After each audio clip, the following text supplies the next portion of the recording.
Oh God, Alan, I'm super nervous. I'm very nervous about this big Hollywood pitch. We're here down in beautiful sunny Los Angeles, the city of angels. Yep, that's where my house is now. Yeah, Alan's house, much like the Baba Yaga's house. We talked about this in the past. Chicken right? leg house. Chicken leg house. Chicken, but it's their cyber chicken legs, Mm-hmm. and they're powered by Razer Tech. Yeah. Here's your cat. We're in Alan's house, by the way, and it was long distance sprinting across America. It was pretty cool, and we plopped on top of the Stuart Little house, which was filmed in L.A., but it's actually set in New York. It's very complicated. Do you remember the little Stuart Little house? I vaguely remember. I didn't know that it was in L.A., but in New York. I might be flipped. I don't know. It could have been shot. Well, anyway, it was here. Maybe they moved it. It was on the Grinch set or on the Universal Studios back lot. On the Grinch lot. On the Grinch lot. And Alan parked their house on top of it. And here we are. We're hanging. And I'm kind of going in right now. I'm meeting with, well, we'll just call her KK. Slider? No, not the dog. Kathleen Kennedy. Fuck. God damn it. Fuck, you made me spill the beans. Anyway, we have a big meeting. Listen, Star Wars is big. I love the franchise. I love what it stands for. Everything that Star Wars is right now is huge. It's popular. It's bigger than ever. It's huge now? It's... You want me to fume at this fucking pitch? I'm just saying it's huge now? No, Alan, please don't do that. Please, you're going to make me so mad. I'm going to Hulk out.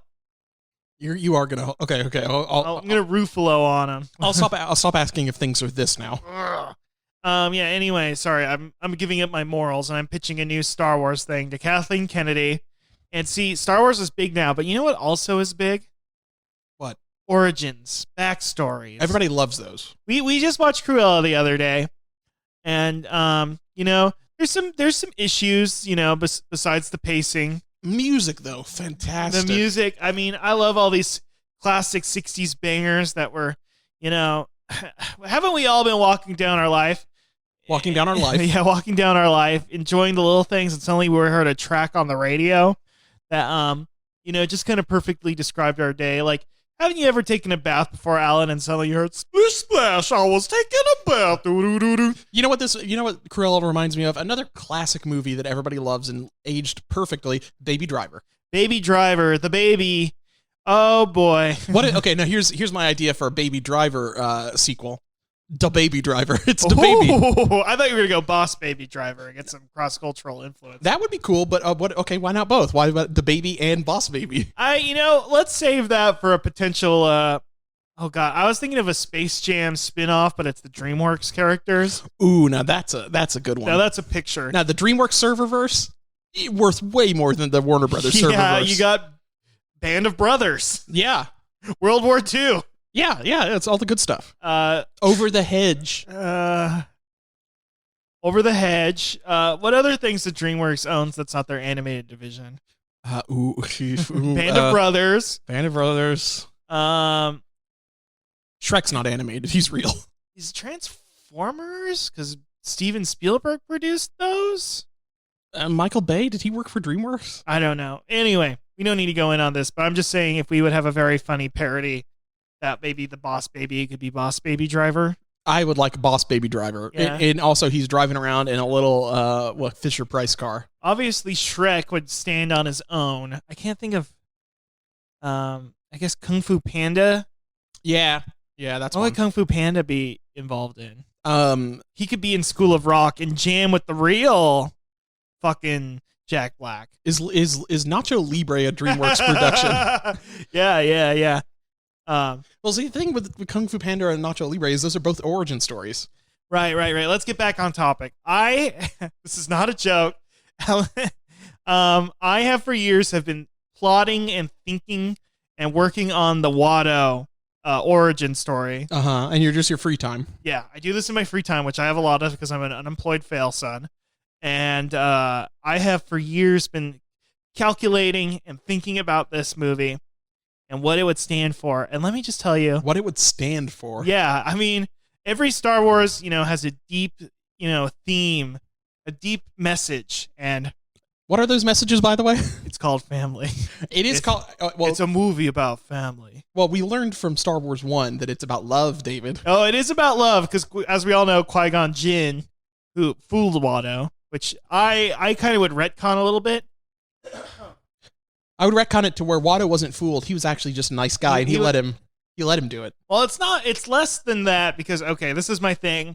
Watto and Dexter Jettster are dejected, kind of beaten down detectives running the beat in Coruscant. Okay. And they live day to day trying to run down perps and catch people. When he gets involved in a upper level conspiracy, where some high level. Okay, here's this is literally what I've thought about.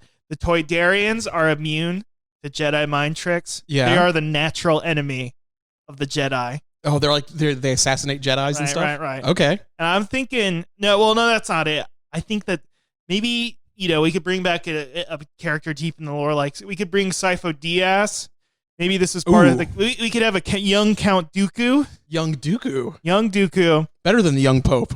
Who would be working with Sifo Dyas, then become disillusioned and then kill him through Watto's detective work. Because I don't think Watto's a killer. He's more of a detective. He believes in justice. Anyway, so Watto, this is just really things I've thought about. How does he go from being a detective that believes in justice to owning an electronic shop and slaves on a desert That's planet? the thing. Shmi is caught up in the conspiracy to kill the Toydarians. Oh, witness protection. Right. And Shmi, I'm going to say, worked with Sifo Dyas. Okay. Who got murdered by Count Dooku. I think that's the official lore. Somebody look up a Wikipedia and message me about it later, okay? He did get killed by Count Dooku. Right. Who he probably was in cahoots with, the Emperor, well, at the time, just simply Palpatine. Mm-hmm. Chancellor Palpatine, yes. Who at the time was probably working with, would you say, oh God, would Darth Plagueis still be alive? This is Star Wars Dark. This is like me going into like... Well, it's implied that Sheev killed Darth Plagueis, right? Right before Anakin was born. Yes. Right. So all I'm saying is that during Watto's investigations, he discovers a young woman who's pregnant and has no memory of her past. Okay, I thought you were going to be like Watto and her have a romance, and then he's the father of Anakin. Oh wait, you're right. She's not pregnant. She's just imbued with Darth Plagueis force powers, so she could be the vessel for the perfect being. Mm-hmm, Anakin. Mm-hmm. If somebody were to romance her and then have a child, it would become the perfect being. Yes, exactly. And also not look Toydarian at all. Yes, of course. Mm-hmm. So Watto saves her. In the process, gets kicked off the Force, but you know what? Takes her to Tatooine. Has her legal status changed to that of slave, so that they wouldn't look into her because the something as important and valuable wouldn't be enslaved like that, right? It's true. And also, he would own all of her records. Right. And much like episode 1, it proves that sometimes the wokest thing you can do is enslave somebody. Yeah. And thus in turn, I'm giving this all away. Somebody's going to write this down and steal it from me. Alan, why am I saying this into a microphone before we do the podcast? Well, it's like mailing a letter to yourself. Oh, that's a good point. This is copyright Russ Man. Yeah. What we're going to do is I'm going to edit this podcast and then put it on a flash drive and then mail it to myself. And then, exactly. Well, to me. Yeah. To you. Sure. Thank God. Wink. Cool. Anyway, so Watto, even though his sense of justice is perverted, because he's like, Ani, I do not wish to own you as a slave, but it's the only way to protect you, Ani. Then he meets Qui-Gon. Qui-Gon thinks he has it over on Watto, but Watto, being the detective he is, realizes what Qui-Gon truly was, mm-hmm. and decides that the most peaceful way to keep Anakin, safe, is to give him away. And even then, Shmi, but the betrayal of giving Anakin away hurts Shmi so much to the very core that Watto eventually sells her to a man he knows will free her. So yeah, Lars, yes. Lars is the moisture farmer. Yeah, so in my head, Watto is a tragic figure, a very sad, tragic figure, and it would end with a reveal that Dexter needs him back. Fuck for one last job. More one last job. And that would be To kill the droid in the bugs that in episode 2. I think they could pick up on that Darth Maul storyline they dropped from Solo. Yeah. And have Dexter Jettster versus Watto. Dexter Jettster. No, Dexter Jettster with Watto versus Darth Maul. Fuck yeah. I mean, and we could throw Jar Jar Binks and his girlfriend in there. We're just his cool duck girlfriend? Yeah, we're just going to make a prequel nightmare. It sounds pretty good. I'm just trying to kill the red letter media guys at this point. I mean, that's what you've been trying for most of your life to do. Yeah. Trying to destroy them. Now that we're talking about reboots and prequels and stuff, I know the... Oh, wait, should we start the show? Oh, yeah. Welcome, everybody. This is Hogcast Speed to Deliver, the #1 independent Sonic pizza podcast on the planet. I'm your host, Russ Walsh. With me, as always, my co-host, Alan Black. Welcome, Alan. Welcome you. You're in my house. I know. That's the strange part about it. My intro doesn't quite work. Should we do it again and you do it? No, okay. I'm not going to do that. What I will you don't say, like the show enough. No, I do not. I do not like the show enough to spend the 5 seconds saying that. What I was going to say is maybe we should take a page from the Rugrats reboot and we should make somebody. Maybe we should make somebody a horny hippie like Grandpa is. Oh, that's right. We should talk about this. We've watched all of the new Paramount. Not Nickelodeon. See, this is the strangest thing about this cartoon. Well, there's a lot of strange things about this cartoon, but why is it? Because it's like it's under the Paramount Plus banner, which implies it's not for kids anymore. Because it's not Nickelodeon anymore. It's not Nickelodeon anymore, and there are jokes about Grandpa fucking, but most of it is about babies. Most of it is about babies. There is a lot about Grandpa fucking. There's a bunch of jokes about Etsy and like parent blogs and stuff. Now that's Yeah. And also like a lot of gamer jokes. There are a lot of gamer jokes. Finally, the gamers have risen and rose, and we are here. That's right, I mean, Stu, I'm something of an inventor gamer, and and I feel deep kinship with Stu now. I do like that Stu's like a fail son now. They had to move into the grandpa's house. This show is a mixed bag for me. I did enjoy it overall, and they made some interesting choices that I was not expecting from a modern. A lot of these like cartoon reboots are just pretend like nothing's happened, but Nickelodeon has between this and the Rocco and Howard has been snapped out of existence. Howard has been destroyed. Maybe did they ever make any Rugrats comics? Was there ever a Crisis on Infinite? What would be a good Rugrats pun? It probably wouldn't be. It'd probably be like "cry, sis," with like crying like a baby. Oh, okay. Well, like what would be a malapropism that a baby would be? It would be like. Oh, babies do love malapropisms. Yeah, what is it? They love mishearing things.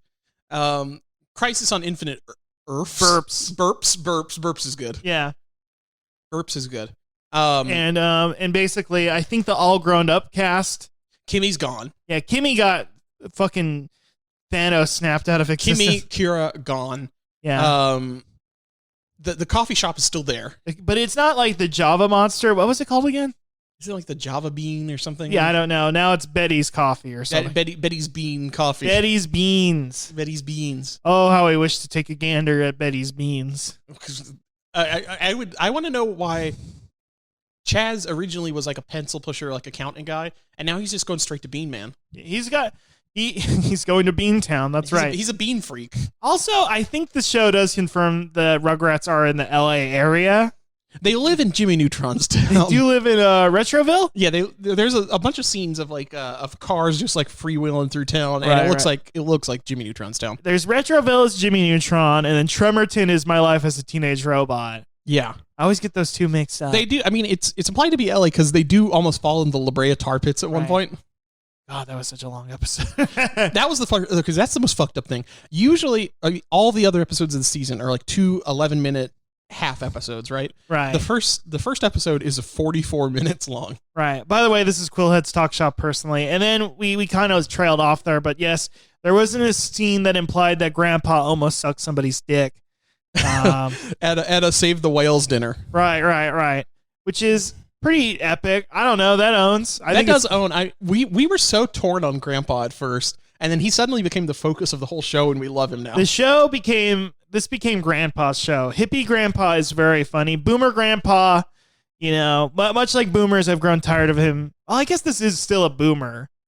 No, because I mean, if he's like 70 years old in like, I don't know, I guess if he is 70 in 2020, he would be born in 50. Right. So. But he's not a greatest generation. Well, he went to Woodstock, and Woodstock happened in what, like 1969 or something? That's right. So that means he had to have been born in 50. So I guess he is a boomer. He's a boomer.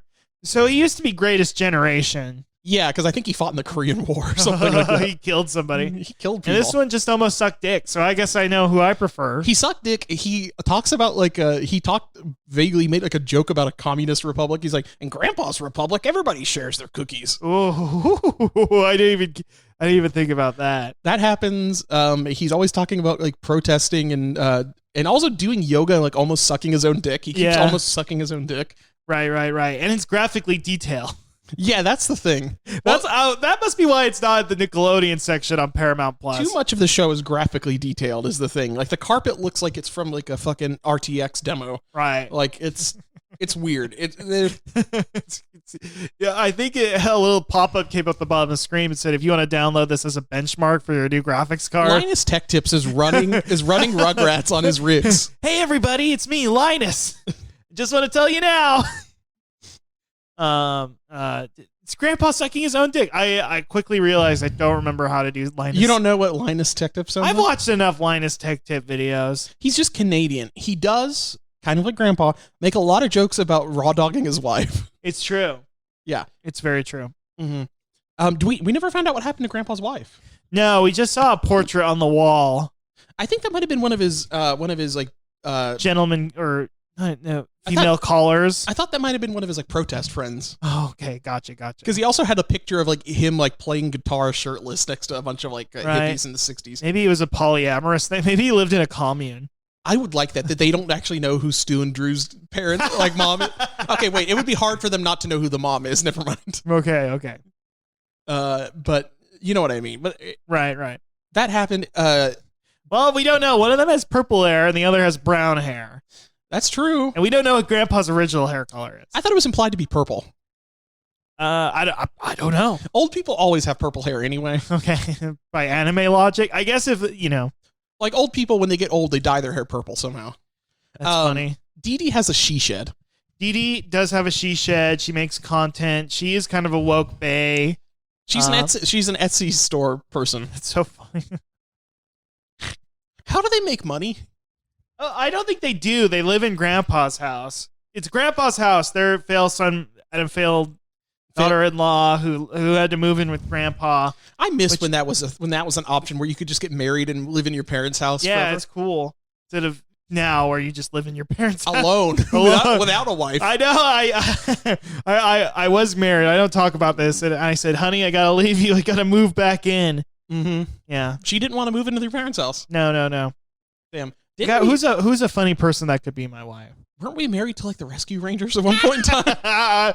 We were married with the Save Girl, and we had the music video for Save Girl played, but we were both married to Gadget, the mouse girl. Yeah, and then she left us to start that cult in Russia. Right. Yeah. I don't know if anybody knows the Holocaust lore better than I do. I'm in Hollywood, baby. I don't have time for that. I'm taking pitches, making meetings, and smoking cocaine. Yeah, smoking cocaine. Yes. Not high-end stuff, too. Yeah, and you're getting powdered coke like that you normally smoke, but you're right, and I smoke it out of a corncob pipe. Mm-hmm. Yeah, it's pretty cool. It's just like me smoking weed out of my detective pipe. Yeah, exactly. Uh-huh. Except that does help you solve crimes. Well, yeah, that's the Amelia Watson technique. You just smoke weed out of the detective pipe. Yeah. No, it's true. Anyway. Alan, is there anything you feel very personal about besides the Zohan? The Zohan. We did catch the Zohan finally. And I think we should really be playing this at schools. I think we should be playing this for everybody in the Middle East, and we would solve Israeli occupation. Right. Because we get, in certain video games and movies, there's the thing where there's like a guy who has a giant drone, like 4 drones, and they stitch together a video signal. Mm-hmm. Could we do that with drones? Like make a holographic projection of the Zohan and have him play out the movie? Maybe just the scene where he makes the guy smell the feet. Yeah, I mean that one has the least to do with the Palestinian-Israeli conflict. I think that one would be What scene has the most to do with it? The last scene where they learn that in the end that what's the thing they all learn that they both love fucking women, I guess? I think that's the thing. They all talk. Literally, there's a scene at the end where they bond about like how much they love fucking old white women. Yeah, it's true. Yeah, because that is another thing throughout the movie is the Zohan is insanely hot. It's Adam Sandler at the hottest he's ever been in his entire life. That's true. I mean, I'm not going to say he looked like a modern Marvel guy, but he was in fucking shape. Like, he got to fucking business. You know, he had abs. Like, he was like, and he's like almost naked the entire movie. That was what I had to say to Alan multiple times watching it, is that this was peak. Like, this is Adam Sandler giving a shit. You know what I mean? He tried so hard. This is a movie that he wanted to make. I think the backstory is that it was an 80s. He wrote the script in, I guess, the 90s. I think it'd probably be the 90s. And it was stuck in development hell forever. And I think Judd Apatow was involved with it. Judd Apatow was definitely involved. Right. He might have wrote the original or something like that. I don't know. And then they finally got it made in the early or the late 2000s, like 2007? 8 or something 2008. Like that. And you could tell that like this was a passion project. And Adam Sandler got buff for it in a time where like comedy people, there were no Kumails back then. There were buff. Nary a Kumail, no Marvel Chris Pratt's. stuff. No, he got fucking buff for this, and I was blown away. And I think his physical performance was pretty good at it. Like, yeah, I mean, it is mostly him just like thrusting his dick into like the ears of old ladies. Right. It was very strange. Yes. But also, so the other thing is that maybe we just don't know enough like Israeli Americans or something, but like presumably it's all jokes about like how they love disco and own electronics stores. That was the other thing, is that, okay, listen, I think we've learned a little bit more about like Israeli culture in the the guy who invented Bang Energy Drink. The Bang Energy Drink, Netanyahu's fail son who like is going to like techno shows. Right. Like, but even we're the only people. If I asked my parents like, what is an Israeli guy like, you'd be like, a guy from Israel. I don't know, Netanyahu. That's the only one I know. Zohan is such a hyper accurate, specific parody of a guy that you meet on your what is it called again when you go birthright. When you go on your birthright. Like, I'm sure if you talk to anybody who'd been on a birthright, they met a Zohan type guy. They met the Zohan. They probably met the Zohan. I think they make everybody meet the Zohan when they go on birthright. True. He's on the airplane. What if he's still huge over there? You know how like Top Cat's huge in Mexico? Yeah. And Zohan is still like the most popular character there. I wouldn't be surprised. It's kind of like, like David Hasselhoff in Germany still, or whatever the fuck. Like they fucking love that he dances around, says disco. They don't like the themes in the movie because it does humanize the Palestinians. There's too much humanizing the Palestinians for them. Now, granted, there is brown face in it. Rob Schneider does do brown face because he's an angry Palestinian who Zohan stole his goat. Right. And John Turturro plays the main Palestinian villain, and he's not Palestinian. The Phantom. I think I googled this. Don't correct me. I think he's from that one island or one area. Sicily? Maybe Sicily. I don't know. He's some sort of special Italian. Right. He's a special Italian who claims he's like 1/8 like Arab or something. The Phantom's performance was one of the least problematic bits because he just owns a restaurant. Right. Yeah. He doesn't do anything. He does he puts on a voice. He puts on a voice. He has sunglasses and like a do-rag or something, and then he's just like dancing around. Yeah. It's very strange. But maybe in Israel they're just like, well, no, they don't have sympathy for the Palestinians. They have sympathy for Hollywood actors. They have sympathy for John Turturro. John Turturro and Rob Schneider pretending to be. I feel like a lot of the Palestinians might just be like Sopranos, like background characters. What is his name? Bruno Baccarat or whatever. There's big pussies there. Big pussy is there. God, I wish. Well, we do get a lot of big pussy other places in the movie. Right. Wink. Also, this movie is a lot like The Phantom Menace, is what we also found out. Yeah. There was a lot to... We also watched The Phantom Menace. Me and Alan have been talking about how much we love The Phantom Menace. We also watched Attack of the Clones. We also lived in The Phantom Menace. Yeah, we went there. Oh, man. The Phantom Menace rocked so hard. Well, I mean, think about it. I mean, Watto does own an electronics store. Right. I don't know how you could connect him to Israel, possibly. Yeah, I've never understood that, but some people might. I don't know. Yeah. I'm not going to bother to see who the Palestinians are in this analogy because it's not good.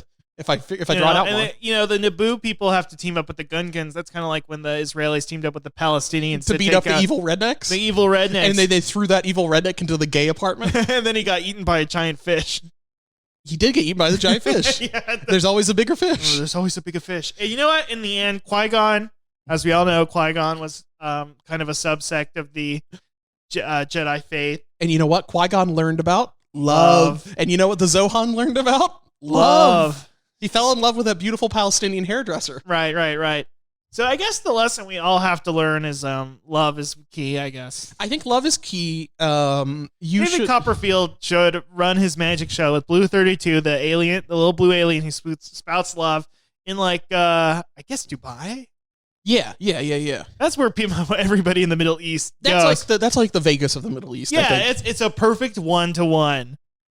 Mm-hmm. It's built mostly by slave labor, just like Vegas. It's in the middle of an uninhabitable desert, surrounded by no cities anywhere else. It was funded by the mob of the Middle East, which is the Saudi Arabians. But I also hold them high in esteem because I believe I'm a Sopranos guy now, and everything Tony Soprano does is cool and good. Yeah, and there's nothing wrong with it whatsoever. You've been trying to have dream sequences a lot, where there's rotting food sitting on the table. And stuff exactly. I have a lot of dream sequences, but they're all they tell me a lot of things that Alan is the traitor. Yeah, most of the dream sequences are about me killing you. Yeah. It's very weird.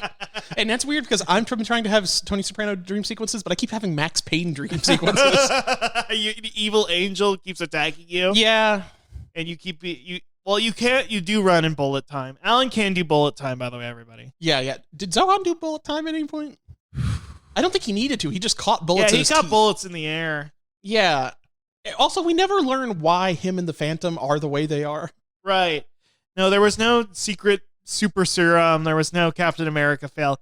What if they bought the Zohan? What if Disney bought the Zohan and incorporated him into the MCU? I mean, he is like the Red Guardian, but for Israel. Well, there's already the Israeli mutant, right? Israeli mutant. There's a mutant in. They are a mutant. They have the X gene, and they do live in Israel. Israel mutant. I'm gonna get put on a watch list for typing this. It's Sabra. Sabra. Okay, that is the other thing about Zohan. There are 20,000 hummus jokes. Right. Everything is about hummus. Was hummus just the new novel thing? Is it like in an 80s movie where they're raw fish for dinner? They're saving money by not cooking it, I think that Sabra is the one that the Hulk the Hulk saved some Palestinian kid and owned the Sabra with logic. Exactly. It's why are you killing this kid? And she's I don't have a good reason. Right. No, but yeah, was hummus like sushi in the 80s? I think it was just a new thing that nobody knew about. What the hell? Beans as a dip? Also, there's a million scenes of his parents drinking hummus out of their water cup and stuff like that. Hell yeah. They stop a fire at the end by hosing it down with gallons and gallons of hummus. Right. And I was trying to explain this to Alan, but a thing I really like about Adam Sandler is that I think he was, or at least somebody within his inner circle, was a hardcore WWE fan.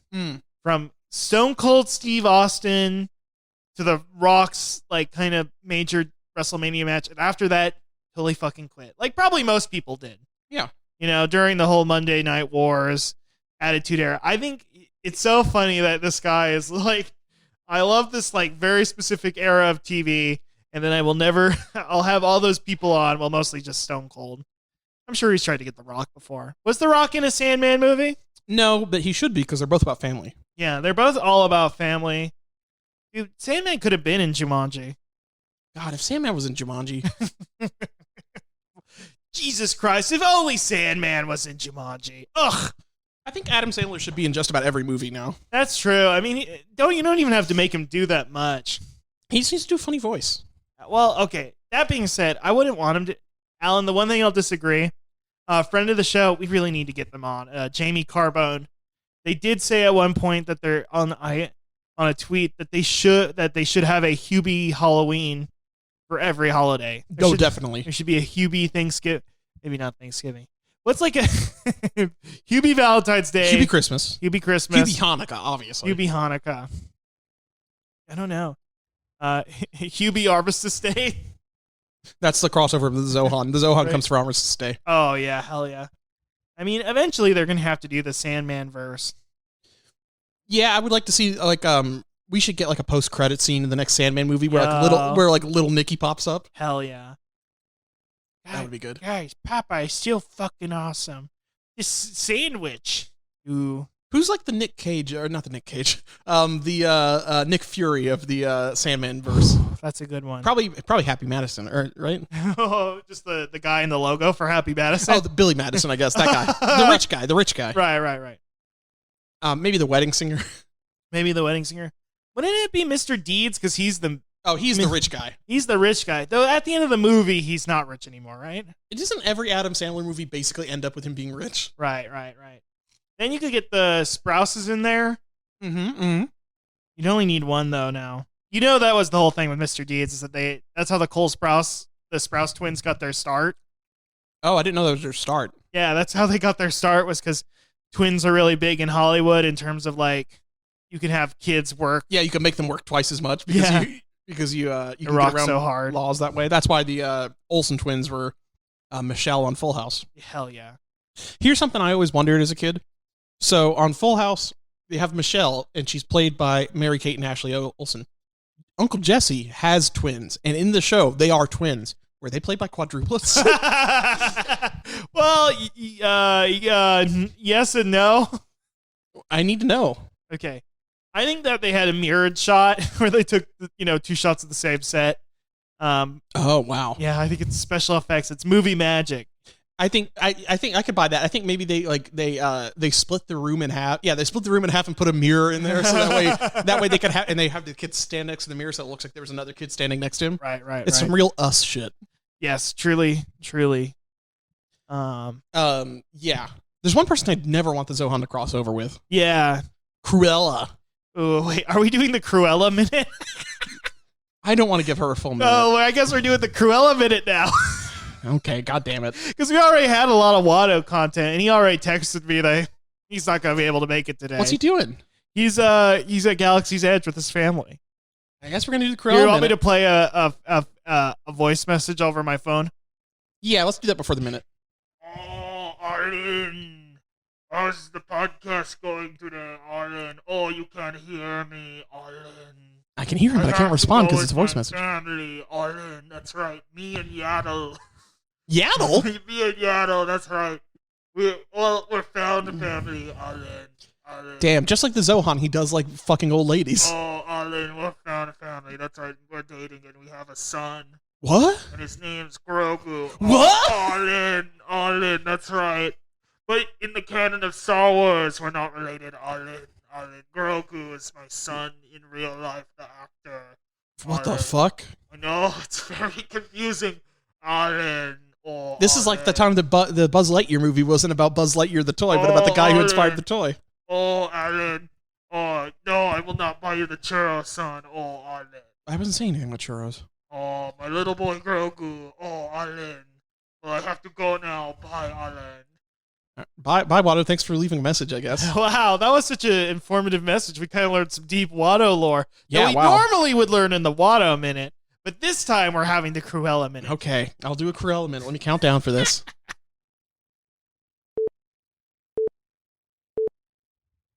Hello, darling. Cruella devil? That's right. And right now we're going to I'm going to scare you and make you might as well jump. What? Might as well. Where's this licensed music coming from? Hello, darling. It's me, Cruella DeVille. Like the car? Yes. Oh, it's a little cold outside. It's a nice looking jacket you wear. Maybe I'll start wearing a jacket. Oh man, I'm finding out the origin story of her jacket. What's the My Morning Jacket song that everybody knows? Take off your pants and jacket. Maybe instead of wearing pants, I'll wear a skirt now. Whoa, that's the origin of her wearing a skirt?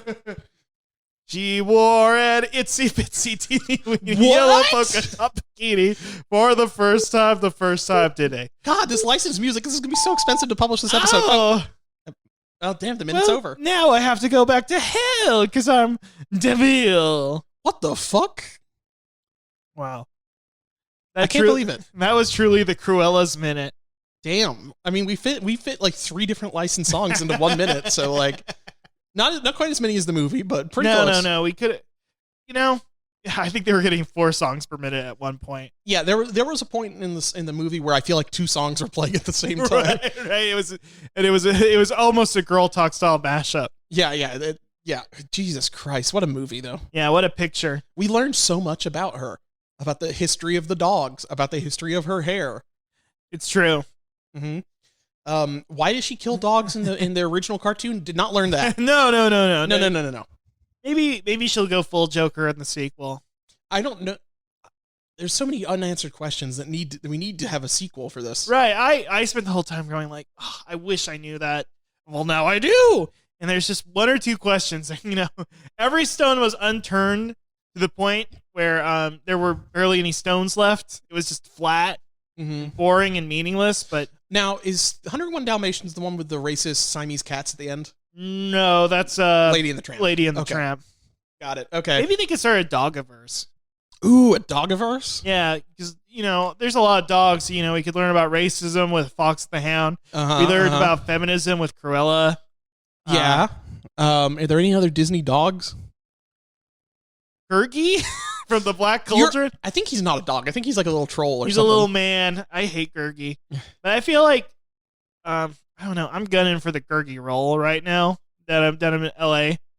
They're looking to sign somebody. Yeah, well, I mean, after the success of that show where Josh Gad is gay for Gaston or whatever, they're like, we gotta have a Gurgi show. You gotta get a Gurgi on the line, and I think I have enough troll-like features. A little creature, the little hairy man, that we've heard so much about. Right, I could be Gurgi. Yeah, I think. Speaking of Gurgies, I've got some gurglies in my tummy from eating all this pizza. Oh, we have eaten a lot of pizza. It's our hottest segment. Hail Caesar. Hail Caesar, everybody! Welcome. Yes, this is where the now. Before we get into the pizza, should we get into the Wimpy War? Segment within a segment, the Wimpy segment War within the segment because it is hot chicken. Yeah, that's true. Yes, the Wimpy War. We should make a sound effect. I'm gonna do a sound effect. And it's probably gonna be like a Ken Burns Civil War song, and then like and then a super slowed down dialogue from Wimpy from Popeye. Yeah, Wimpy from Popeye. I'll take a burger now for $1 tomorrow. Yes. So you've tried a couple of new spicy chicken sandwiches, Russ. Right. The Wimpy War has been an ancient war that's ravaged. By ancient, I mean it happened about a summer ago. It's been about for the entirety of this year, at least. Where Popeyes, those wily I mean, that's how it came. I forgot. Popeye started the Wimpy War. It's named after the burger-loving Wimpy, who also probably would love chicken sandwiches too. I don't think they had chicken sandwiches back then, but if they did, he would eat one, and he would definitely pay for it. He would definitely get it today and pay for it later. Yes, exactly. Mm-hmm. And he loves buying sandwiches on credit. So it has nothing to do with burgers. No, look, was it a great name for a war? No, but we didn't choose it. No. I mean, it's called the French-Indian War here, and up in Canada, it's called the War for 1812. Yeah. No. In Canada, it's the French-Indian War. Down here, it's the War of 1812. See, they always told me it was the French and Indian War, and then at some point in school, they changed it to 1812, I think. Yeah, I wonder why. Maybe because it doesn't have to do anything with the... It's very weird. It is strange, but... Look, I don't American like to think history. about that stuff. History to me makes me mad and upset. History is in the past. Like Pitbull said, politics be politricks, yo. Oh, it's true. Thank you, Pitbull. We're raising awareness for Cuba. Be aware of it. We'll have to do a Pitbull minute one of these days. Well, you're scared of him. That's true. I did have my nightmare many years ago where a bald man with a goatee beat me up at a bar. And I in my head, I made the connection that I was Pitbull. So. No, maybe it was Rude from Final Fantasy. Could have been Rude from Final Fantasy. That's true. Mm-hmm. Maybe he wanted to recruit me to soldier. Maybe. Could have happened. You could have got cool soldier powers. Yes, but a tragic backstory. Mm-hmm. Genova. Yeah. Anyway, so I had the Zaxby chicken sandwich. Now, I don't really know what Zaxby's is. Yes. I just kind of dropped you off there. Right, yeah. I was like a kid at a play place, but instead of a play place, they just kind of had a condiment section where I kept squirting all the sauces into cups, then mixing them up and finger painting with them. Which you did the Encino Man wheezing the juice, but with Zaxby's sauce. Yes, but anyway, yeah. So we went to that thing that I was talking about, Zaxby's. It's like a fried chicken chain. Is it known for sandwiches? Is it like chicken strips and sandwiches? Right. Would you say it's more on the church's spectrum, where it's no, because it doesn't have bone. It doesn't have bone in. It does have bone in. Does not have bone, except for wings, I think. Oh well, see, Church's is a chicken strip place specifically. But no, I've been to Church's and had bone in. Oh, okay. What am I? No. What's the other one? Not Culver's. That's what we had the other day. What am I thinking of? You're thinking of Raising Cane's. Raising Cane's. That's strip. It is closer to a Raising Cane's than it is to a Church's. Gotcha. And they had their own chicken sandwich, and I had feelings about it, Alan. I think you talked about it on a recent episode. I did. You want to what did you feel about it? My recap is that it's pretty good. Probably not as good as the Popeye sandwich. Probably better than the KFC sandwich, but right. it's decent. It's like it's better than McDonald's, better than a Burger King. Maybe we'll have to do a tier stream at one of these points and rank them ourselves. Well, the last thing you have to try is the Bojangles sandwich. Right. You had the biscuit, but not the sandwich. Right. I gotcha. Zaxby's to me was good. The chicken quality was pretty high. I'd say it was better than Burger King's. It was a decent quality chicken. The breading, a little to be desired. It was a little... We ate it pretty quick after we got it. It didn't sit too long, and it was still a little wet. Yeah, that is the thing, is that I feel like that bag sweats. Right. The bun was good. I got a mad respect for that bun. It was very tasty. It was like one of those like classic potato buns. I do love a potato bun. That's yellow, like that like weird off brown yellow. That sounds you love those piss soaked buns. I love a piss soaked bun. But alas, and the pickles were okay. But they were fine. They weren't like awful or anything. I will stand that the Popeye still reigns supreme. That's fair. Yeah. I would say though, Popeyes has such poor quality between restaurants. That's true. That maybe it could be dethroned. One of my cats wants to get on the show. Do you want to give him a mic? Hey, hold on. Let me see.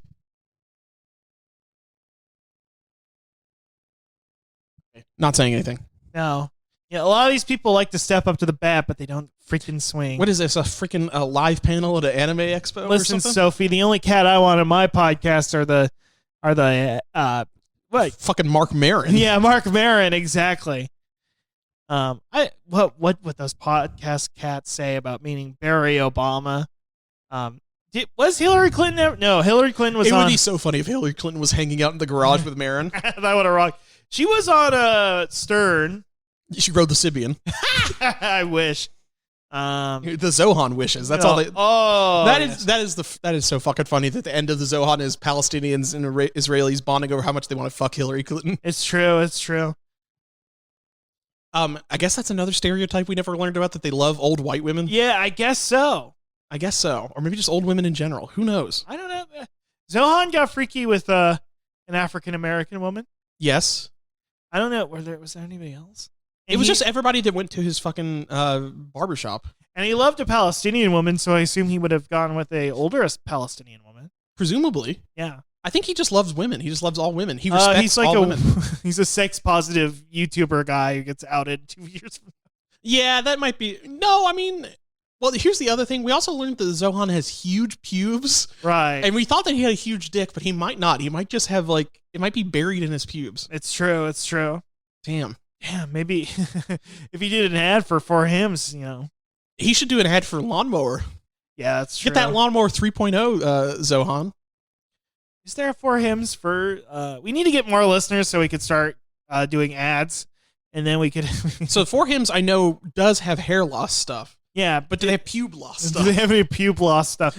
If anybody uses for hymns, please publicly tweet us and put a period before at Hogcast so you let everybody know. It's just kind of a PSA. Now, Russ, I think I mentioned this on the show. I did get a for hymns box one time just because it's like, look, I'm getting old. My hair's thinning and turning gray. and I wanted to try and see if it would do anything. It did not. Yo, no. No. Did it taste good at least? Yeah, they do give me some tasty vitamins. It tasted like a fucking Flintstones. They literally just gave you some Flintstones like gummy vitamins. They're like, hey, this'll help your hair, dipshit. It's just youth. That's what youth tastes like. You have to eat it or to stop the oncoming darkness. Yeah. Speaking of oncoming darkness, are you ready to enter the darkness of the pizza mind? Ooh, yeah, that's right. Me and Alan have one of our rare tandem reviews. Yes. We only do this about once every year or two. Yeah, exactly. Yes, we both went to the Pizza Mine. Alan has discussed Pizza Mine quite often on the show. Pizza Mine's kind of in your area, the gold standard. For me personally, there's a couple of other pizza places that I do quite like. There's a Standard Pizza Company. I've heard good things about Asheville Pizza Company. But Pizza Mind is my personal favorite because they have some fucking weirdo pies. They've got some nifty treats there. And I think it's become such a topic point of discussion because a lot of pizza places offer a hamburger pizza or a taco pizza, and I always scoff. I laugh. Even though I've kind of changed my tune because I've actually made some of those on my own, but regardless. You've got to try making it this way now. Yeah. We needed a professional to see. Mm-hmm.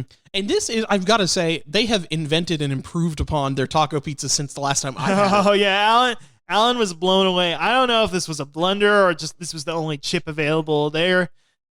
Essentially, you're supposed to be able to sprinkle corn chips on top of your pizza, but this time they use Cool Ranch Doritos. For the taco pizza specifically. Yeah, exactly. Yeah. That was wild.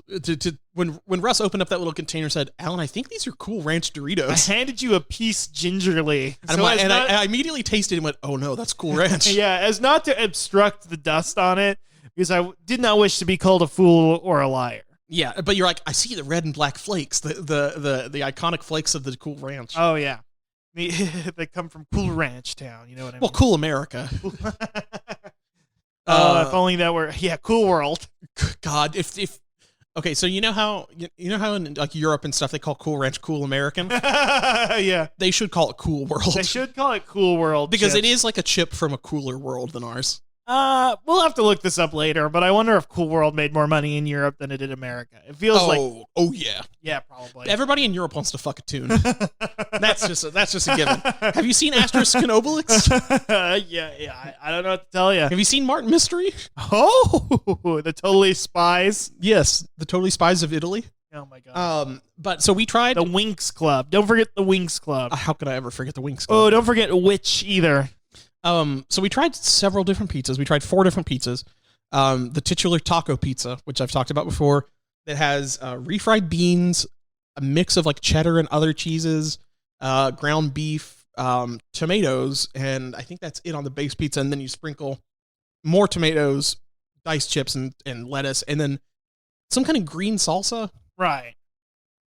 That shit was good. No, it was good. The Doritos, I kind of wish they'd give us more Doritos. I kind of wish I had known they were going to use Cool Ranch Doritos because I would have bought a separate bag to crumble on the pizza. Alan's just going to keep a thing of Cool Ranch Doritos in their house for emergencies. I'm going to keep like a salt shaker full of like Dorito crumbs. That would actually not, that would own. They should, you know how they sell like everything bagel seasoning? They should serve Dorito seasoning. Cool Ranch Dorito seasoning. And I guess just normal. Well, I guess normal Dorito seasoning would just be nacho cheese, like movie theater nacho cheese. I wouldn't mind sprinkling that on my popcorn. Well, have you ever had movie theater nacho cheese before? I've had like the box cheese or the cheese sprinkle things that you buy. But you want popcorn. literal individual crunchies.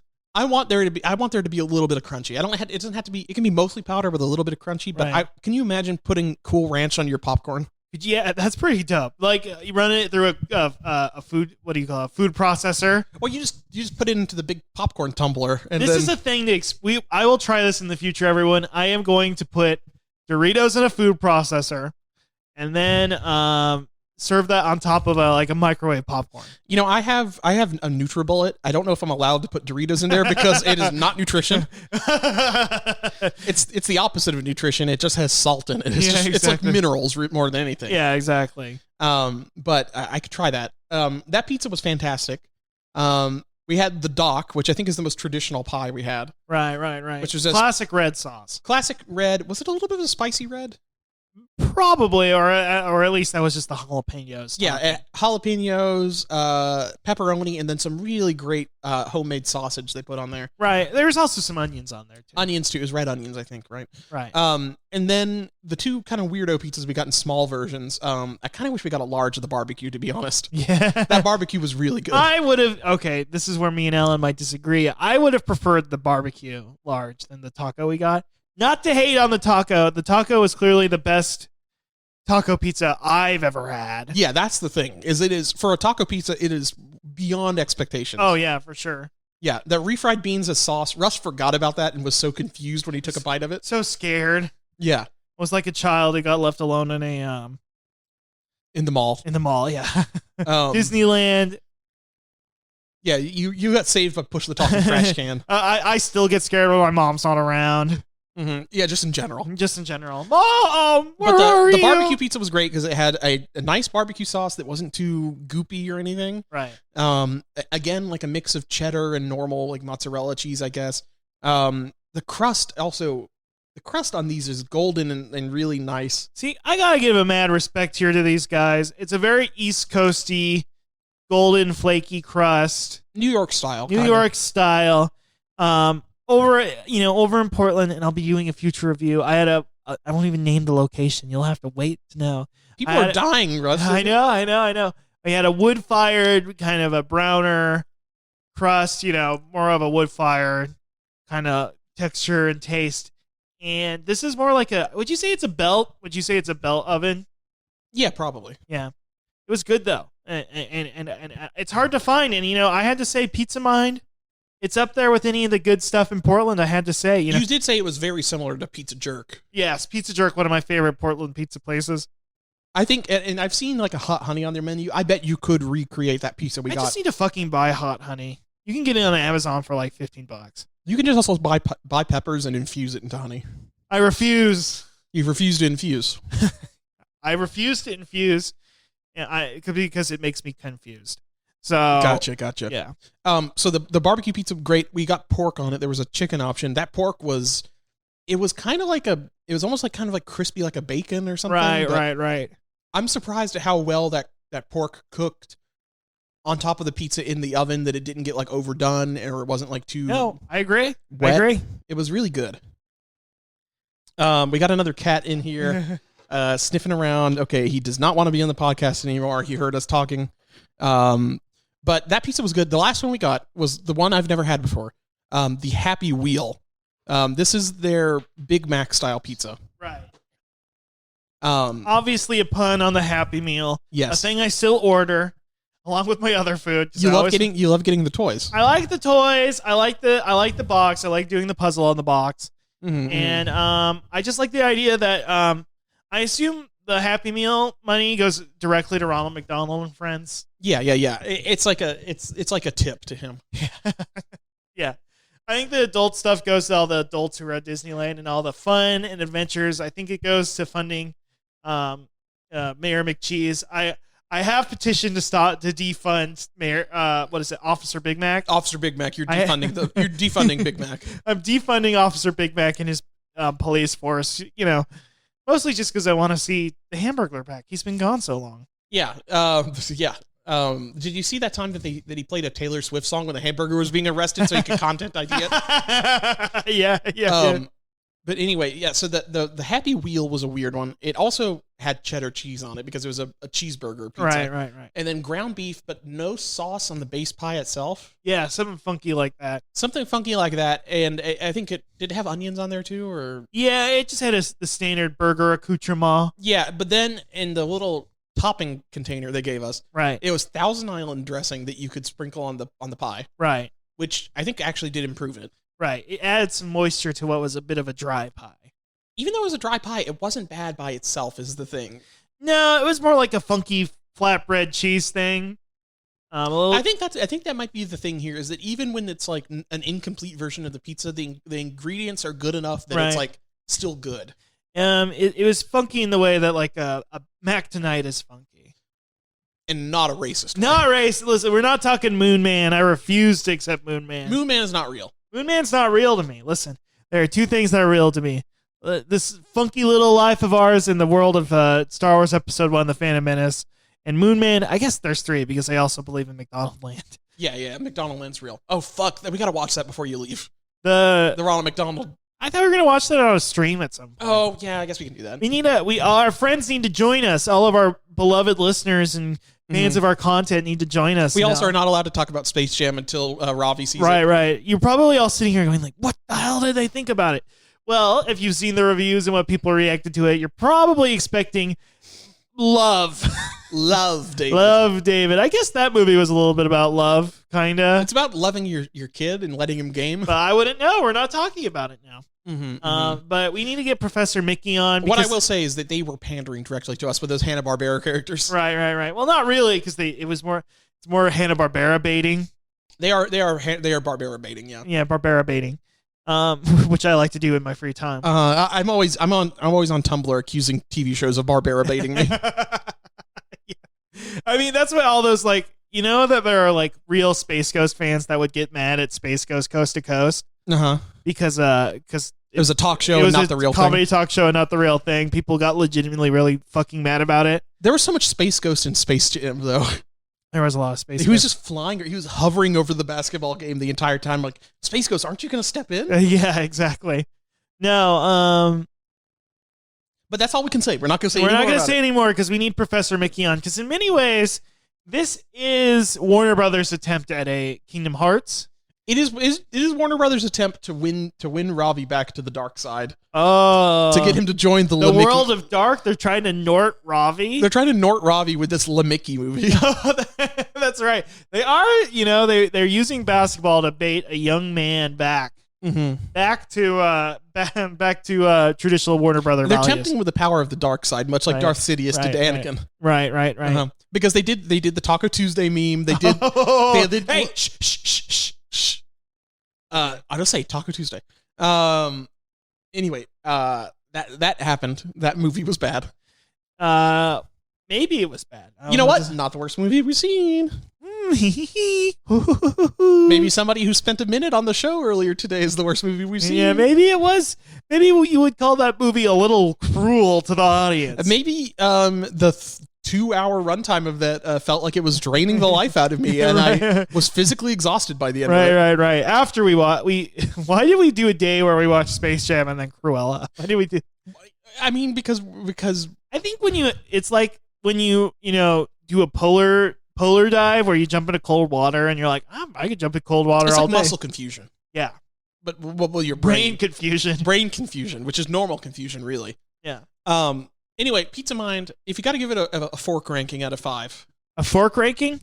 4.5 out of 5. I think that's solid. I did not have anything that was like 5 out of 5 from Pizza Mind. Right. I feel like if I was in the right mood, that doc could have been it. You know what I mean? There's something in the water. What is it? What is in the water? I don't know what to tell you. I kind of want to see like who came up with this pizza. Who's your pie master? Who's the pie man? I'm assuming it's an East Coasty guy who came down to Asheville for the chill vibes and those smoky mountains. Yeah, just smoking weed in these mountains here. That's why they call it that, right? I mean, basically now, yeah. Yeah. Yeah, I mean, literally everybody in town is just screaming at Delta 8.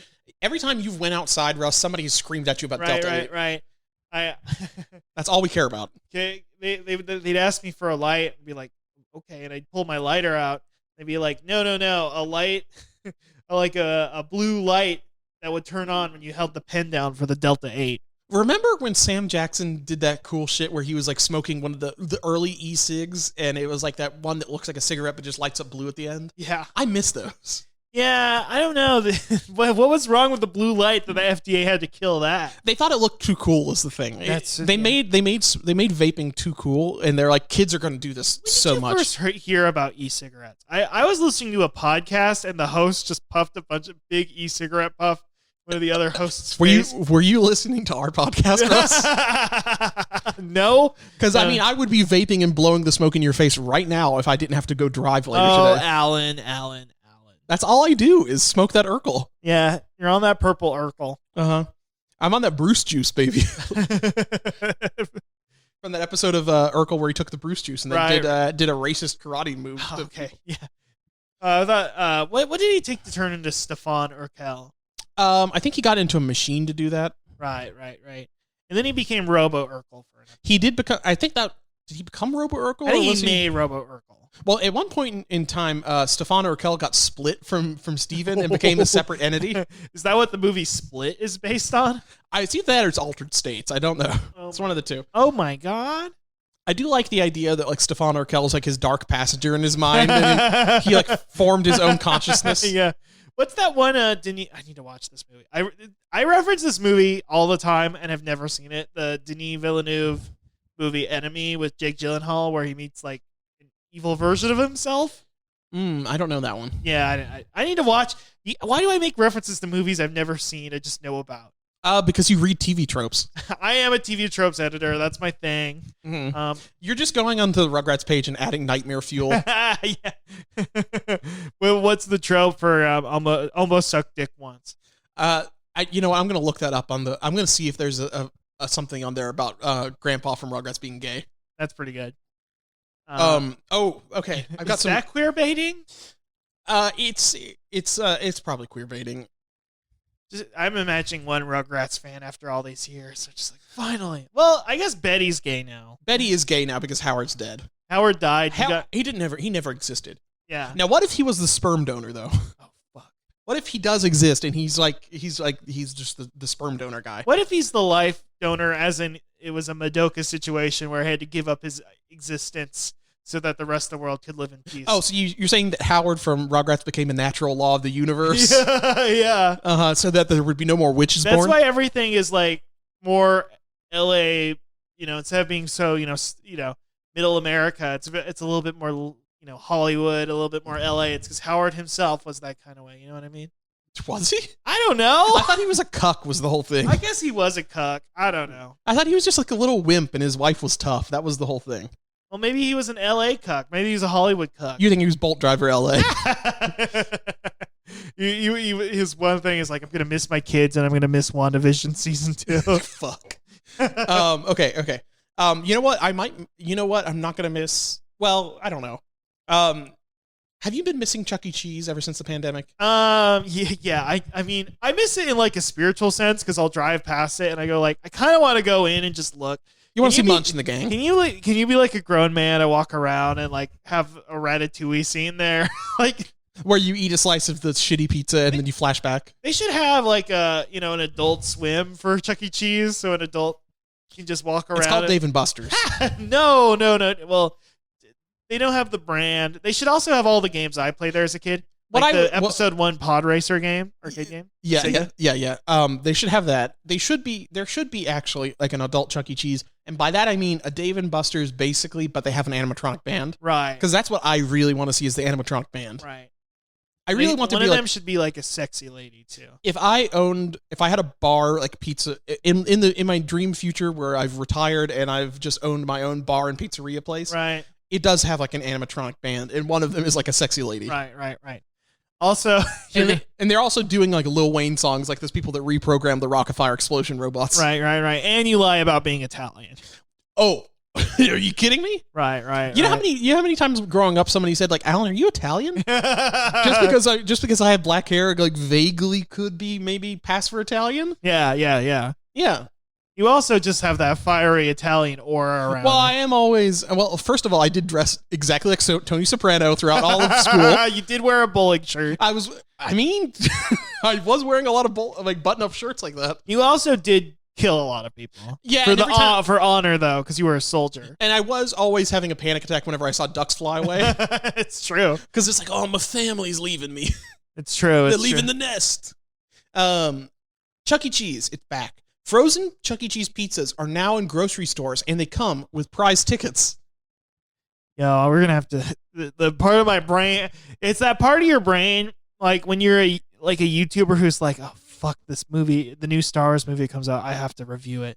Like you don't even have any compulsion of your own. Like, should I do that? Should I not? You're just like, oh, I have to do it.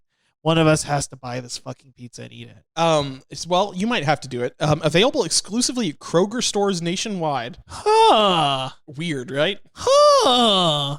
Chuck E. Cheese pizzas will be sold in the frozen food aisles in 2 straightforward flavors, cheese and pepperoni. Produced through a licensing partnership with Flatlander Foods, whom is the producer for Death Grips. Yeah. The pizzas are produced in the USA and follow USDA nutritional guidelines, are made with 100% mozzarella cheese, and offer an excellent source of calcium, according to the brands. They also come with 250 free e-tickets that can be used next time they head to an actual Chuck E. Cheese. Despite its recent bankruptcy, Chuck E. Cheese Entertainment Company says that they plan to open more than 100 new locations in the U.S. and internationally. So somehow they've went bankrupt. The Pasquale's brand is doing well enough for them to do frozen foods. Right. And they're also expanding somehow. Hey, listen, you can't hold a mouse down. You know, it's probably the second most famous. He got that Germa boost is the thing. He got that Germa boost, of course. VTuber Chuck E. Cheese. Does he count as a VTuber if he's a puppet? I think that's a pup tuber. I think it is a VTuber, but it's ventriloquist tuber. Oh, yeah, you got me right. I mean, if you think about it, puppets are the original VTubers, I think. It's true, it's like true. A Punch and Judy show, that's basically the original Takamori, is what I'm saying. Yeah. Yes. Yes. People would show up to the show just to ship the two. Yeah, they would be shipping Punch and Judy together. And then the tower crier would be like, hear ye, a problematic relationship has ensued. Yes. This is gaslighting to me. One hits the other. It's toxic, and those who are a fan are also toxic. Hear ye. Am I peeking the board, by the way? No, it's fine. It's fine. Anyway. So I guess, do you have a Kroger in your area? I do. I mean, Okay. Fred Meyer is Kroger brand, and we get all the Kroger foods. I will be getting this pizza, and I will be reviewing it, and I'm not probably going to enjoy it, but who's to say? You're going to have those free tickets. Here's what I don't like. Here's what I don't like. What? They have introduced a way to buy tickets now. Oh. And as a fan of the meritocracy of the Chuck E. Cheese tickets, Yeah, as somebody who truly in your heart of hearts believes that you have to, earn these tickets. Yeah, you're all about hustle, the grind, I had to grind to get where I'm sitting at this table in my kitchen. I'm seeing your Razor scooter over there. You had to spend over $2,000 at Chuck E. Cheese to get that. Yeah. These spider rings. That bling. Yeah. Are you kidding me? All those Laffy Taffies. This is just letting the wealthy elites be able to buy their way to a million spider rings and tiny portable TVs. Right. We should probably move on, but I have one last thing to say, which is they should have done pepperoni cheese and the spaghetti and meatball pizza. Yeah, that's the thing people go to Chuck E. Cheese for. That's the thing people go to Chuck E. Cheese for, is to go get the spaghetti and meatball pizza. I've got a new thing from one of our favorite pizza places. Little Caesars reveals plant-based planteroni pizza. This is interesting. According to hold on, let me click on. This is fan-sided. I don't know what this fucking website is. Gotcha. So this is an interesting. Like everybody else in the fucking fast food world, they have entered the plant-based topping game with planteroni pizza made with new field roast plant-based pepperoni. Russ, have you ever heard of field roast before? No. Me either. The new planteroni pizza can be found at select Little Caesars locations in Los Angeles, New York City, Miami, San Francisco, Portland, Oregon, and Detroit. Ooh. So you can go get a planteroni. You can get a regular planteroni pizza for $8.49, a slices and sticks option with half a planteroni pizza and half cheesy butter sticks for $8, or you can add field roast plant-based pepperoni as a topping on any custom pizza. The funniest thing about this to me, I wonder if, I know that vegans and vegetarians missed cheeseburgers, so that the Beyond Burger was a big thing to them. Do vegans and vegetarians feel the same way about pepperoni? Because whenever I hear about like vegan or vegetarian pizza or fans of vegan and vegetarian pizza, they're like, but pepperoni's too greasy. It's too funky. And to me, I love that shit. But I feel like pepperoni is an easy of the fake meats you can make. Yeah, I feel like true. that's like a cured salted meat like that has got to be easier to do than like right. than like a burger or something. I'm down to try it. I mean, I've had like a vegan sausage before, which was like some sort of curd. Yeah, it's probably like a soy curd, something like that, and it was good. I bet if they I don't know how this company is, but I feel like if you did a good plant-based pepperoni, it might be indistinguishable from the real thing. Right. Because the real thing is not really, it doesn't really taste like most meat. It is just like a salt circle. Yes, of course. It's just a slice of salt. Speaking of salt, Domino's Japan introduced their fish and chips pizza. This is a little bit of a weird one. People were joking, saying that like this is a dish that insulted both England and Italy, the two soccer countries. But they introduced a crispy fish and chips pizza that is crispy fish and chips, lemon, potato slices, which is weird, basil, tartar sauce, and then tomato sauce half. So I think half of it was tartar sauce and half of it was tomato sauce. Oh, okay, sure. Or maybe they mixed the tomato sauce with the tartar sauce.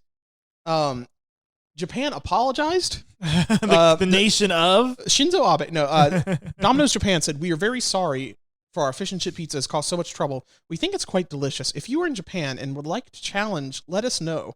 Would like to challenge? Oh. We may be able to work out a plan internally that we can offer you for free. So they have offered this person that was complaining about it to get a free fish and chips pizza. I would take them up on that. Yeah, you would fly. I mean, we both want to go to Japan. Yeah. I would eat the shitty pizza if I got a flight to Japan. Fly me to Japan. You're like, well, pizza in Japan can, be up there in price. So, like a big Domino's is what, close to $20? Something like that, probably. $20. I mean, you're saving $20. Just fly. That's a reasonable excuse. Yeah. But what other reason you have to go there, Yeah. It's not to see the Olympics, that's for damn sure. No way, Jose. And not to see any damn robots, because Pepper's dead now. Oh, Pepper got killed. But we've got a new robot here in the U.S. Oh, God. Piestro is the robot pizzeria disrupting the $54 billion pizza market. Yeah, okay, sure. This is from a website called The Robot Report. Who is, I think, a trade magazine for robots. Just for them. Which I'm going to do the opposite of subscribing, and I'm going to make sure that my ad blocker gives them no dollars. Right. Piestro. By the way, the U.S. pizza market, despite being plagued by high costs and low margins... Wait, pizza's high cost and low margin? Whatever. I don't believe that, but okay. Is currently worth $46 billion, expected to be $54 billion by 2023. That's why Piestro has developed a solution... Especially, just in a record year for pizza sales. What is this? Pizza's high. That's why there's so many pizza places, obviously. Because it's such an unprofitable model. Oh, a big piece of bread with sauce on it and cheese. A thing we can literally make on a conveyor belt. Yeah. Yeah. Oh, man. This is robotics technology from Wavemakers Labs and Piestro CEO Massimo Noja De Marco. Oh. It is an automated pizza kiosk. They are designed to achieve zero-contact food preparation, minimal food waste, consistent quality, and a much lower cost of operation. They can make made-to-order artisanal pizzas in just 3 minutes. DeMarco says, Piestro is a standalone machine that can cook delicious artisanal pizzas with the freshest ingredients in 3 minutes or less. The pizza is the same quality as the pizza that I was making with my mom back in Italy. Damn. Russ, look at this picture. Do you think that's the same quality that it was? I don't know. That's looking a little... like a Play-Doh pizza? It does look a little Play-Doh pizza to me. Okay, here it is. This is what this article says. Because of labor and real estate costs, traditional pizzerias have low profit margins, estimated at 22% on average. But Piestro is changing the game. Their robot pizzeria eliminates the need for labor and cuts down on real estate footprint, essentially making pizza at the fraction of the cost of traditional pizzerias. Oh, fucking God. In fact, it boasts an impressive 48% projected profit margin, a promising endeavor for any pizza maestro. Their Powered by Piestro program will allow existing brick-and-mortar chains to basically kill all their employees and replace them with this robot Grind them into red sauce or red pepper flakes. Yes, and have like basically just have their own label on a Piestro machine that they put in there. That's epic. I really sincerely doubt that. I mean, I will believe that the labor in the real estate is probably the most expensive part of making a pizza. Right. But that's a problem that every single goddamn restaurant has. Yeah, I mean, isn't that the restaurant industry? As you start in, like, I have the way I'm going to fix this, and then you wind up just getting stuck doing a lot of work. Well, you know what I'd wager? The people writing this article do not know anything about how restaurants work, but they know a lot about how robots work. Right. No, so they were like, "What? You have to pay for real estate?" It's like, yeah, that's how every single restaurant and business that has a physical location works. Right. You have to pay for rent. Jeez, that's so stupid. Also, it's like Little Caesars has like such a small footprint. and they crank out like $5 pizzas constantly, and they stay in business somehow. I don't know how they do it. They're in every strip mall in America, but yeah, how it's truly such an unprofitable endeavor. It's a nightmare. I don't know. Let's all have a moment of silence for how much we respect and revere the pizza industry and how they suffer for us. Yes, definitely. They're the one essential employee that I respect. Yeah. I'm that kid standing in the hallway saying like real heroes when I point at the pizza makers going by. It's true. Yeah. Okay. Are you ready for our coolest segment? Yes, of course. It's Sonic News, Views, Reviews, and Twos. I've got a huge story this week. What the hell? How much do you know about GETTR? Like GETTR Robo? No. GETTR, the new Trump media platform. GETTR, GETTR. I nary a thought on this subject. GETTR is essentially a Twitter clone. Its slogan, "The Marketplace of Ideas," suggests an inexplicably this is a Kotaku article. I don't really care about, but it's essentially their new Gab, basically. The issue is that that whenever it opened up, their moderation was not. They didn't really have any, so people kept on spamming Sonic porn. Hell yeah. And they kept on tagging it with stuff like Back the Blue, Dilf Watch, stuff like that. And they were in the QAnon tags, the MAGA tags, and it was just a bunch of like Sonic feet porn, Sonic in front of like a communist flag. Sonic the Ho says Sonic eat the rich. Hell yeah. And people got really mad.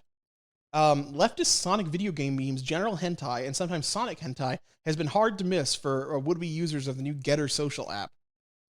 A bunch of tags like Sonic feet, Sonic is my god, Sonic loves communism, Sonic my love, and Sonic came in my bussy were trending on GETTR. Also, GETTR is it's one of those situations like with Gab where like every single one of these new alt-right apps, they don't have, I don't know who's writing the code or anything, but it immediately just gets dumped and everybody's login information gets shared. It rocks. Yeah, so if you are going to be posting Sonic porn on a alt-right thing, use a fake account, use a fake email address or something, because you will get doxxed. However, I do like it. It is funny and it is very good. Yes, it's good. It's good. I don't know if they've stopped Sonic porn. If I'm on there, it's ironic. Okay, I'm only there for the Sonic porn. Please. Yeah. Mr. Trump has not joined GETTR, by the way, although it seems like all of his friends are on there. Right. Do you think he's scared of Sonic porn? I think Baron, he's already caught Baron's computer a couple times. Baron is definitely on there. Yeah. Baron, by the way, is like 12 feet tall now. Yeah, he's becoming more powerful every day. Yeah. And then naturally, do you think he's getting that tall because he watches Sonic porn? I think so, yeah. Well, maybe he just assumes that he fell in love with some giant Amy's and thought maybe I will become giant myself. Do you think that that maybe after he saw his dad get beheaded by Kathy Griffin and he got so scared that he decided like I need to become stronger. I need to become stronger to protect those I love. He like my got dad. super serum or something, some sort of deep-seated. They gave him the Zohan serum. And my God, they Zohan'd him. They Zohan Baron. But anyway, I think GETTR is probably still flooded with the Sonic porn. If it still exists, I don't know if it got shut down eventually. There's a good chance it got shut down already. Let me see if like their provider, like their server or whatever, fucked them over yet. No, the last news I'm seeing is that all the people's data got leaked. And the Team Trump did. I guess it looks like all the Trump affiliates are on there, but it was created by Jason Miller, our favorite guy. Ooh, yeah. How cool is that? Neat. That's what his job was. He was the communication strategist. I thought he was just like a little toad guy. Okay. Next story. Sonic the Hedgehog's voice actor says he's here to stay. Finally. Roger Craig Smith has denied rumors that his return to the role is only temporary, assuring fans he's back for good. Let's see. He dating back to Sonic Free Riders in the 2010s, mainline Smash games, blah blah blah. Who was the voice actor before him? I know this. It was Jason Griffith. Okay. He was a 4Kids guy, and this guy's just more a general. He's a former stand-up comedian. Oh, yeah. And then he became famous for Ezio. I think he's out of L.A., and The other guys are all out of Texas. I don't know where all the 4Kids people get their talent. Maybe Well, New York. I guess some rumors were going around. This is actually a lot like that episode of Rocket Power we watched. Oh yeah, where there was rumors going around that Tony Hawk was about to quit skateboarding because he went to his secret warehouse lair, and then Otto Rocket and the gang had to go hang out with him. I think somebody probably did the same thing with Roger Craig Smith. Right. Voice actors, so like annoying people on Twitter. Yeah, annoying people on Twitter like said, like, "Mr. Hawk, come on, Mr. Craig Smith," and broke into his house and yelled at him about it. You can just call me Roger. It's fine." Yeah. Voice actors aren't annoying; they just appear that way on Twitter. People are annoying to them on Twitter, so they have to do it back. It's true. I've got another. This is a possible leak. Fortnite Sonic skin possibly leaked to be coming soon. Oh my god! I hope it's the same costume that's in the 2021. Yeah, like it's a human in a loose fitting Sonic costume. That would rock. Actually. So Fortnite season swing, if season 7 is in full swing since the early to stages released in June. There's a lot of content. There's a big mothership. I don't know what's in Fortnite. Now that we're big Twitch streamers, big and famous, popular Twitch streamers, we had 13 people on our chat at one point. Mm-hmm. Will we stream us going on to Fortnite to get the skin? If there is a Sonic skin, we will stream Fortnite. Okay. I will say that. I've always been bad at that game. I'm very bad at Fortnite, but I think we'll have to hit Tomato Town. Get our practice in, learn the meta. So here's the thing. They found an asset for an unreleased contrail. So like, I guess behind you when you run or when you're falling from the battle bus or something. Right. And it is codenamed Sonic, and it uses Raz's ribbons around his arms, and the color is pink. Wait, what? It's either a female counterpart of Raz, or it's an upcoming Sonic skin with a similar particle effect. Ooh. How cool is that? That's weird. There's also a Loki skin coming to the Fortnite pack. Finally, that pernicious trickster makes his way into the Fortnite-averse. I don't like that they're putting self-cessed in a kid's game. It's true. I don't like it. It's bad. I'm going to become one of those self-cessed Loki people that gets really pissed off about that. Speaking of pissed off, I've got a tood this week of a pissed off guy. Drop it on me. George Sommersby. Oh, is this a Pendersverse? This is a Pendersverse. Okay, let me think about it. George Sommersby. Can I get one more yes/no question? Yes. Is it an echidna? No. Fuck. I don't know. George Sommersby. I'm gonna assume he's part of the Charmy clan because he is a bee. Sommersby. Do you want me to spell Sommersby for you? No. Let's just go for it. George Sommersby. He's a detective bee. He's a detective bee who wears a trench coat and a hat, and he solves mysteries, and he has a mustache. He is a bulldog. Fuck! In like an army outfit. Fuck! Oh my god! He looks like Thunderbolt Ross from the Marvel universe. Fuck! God damn it! But a dog. Like he's a dog with like a crew cut and he's like a diamond dog and like epaulets on his shoulders and like a blue suit and like a cane. He's a colonel in the Royal Army who worked for the Royal Secret Service under the command of Ian St. John. He was a Secret Service member who survived the crash of the shuttle carrying Queen Alicia and Elias Acorn to the floating island. Following this, he became the Kingdom of Acorn's liaison to the island, living in the royal compound with his wife, Martha Sommersby. They went to Feral Forest, where they took responsibility for Elias's wife, Megan Acorn, and stepdaughter, Alexis Acorn, after he left to join the Secret Freedom Fighters. So he's like the Sam Jackson, I guess, of the fucking Royal Army or something. Like he's like the head guy. Here's something interesting. Background information. The colonel often addresses his wife as mother, suggesting he may have a child, although it could simply be an old-fashioned term men use to refer to their wives. Oh, he's a freak. Yeah, so so there's two different things. Is he a little? Is he a little and he has a mommy GF? Is his wife a mom? Or is he just old?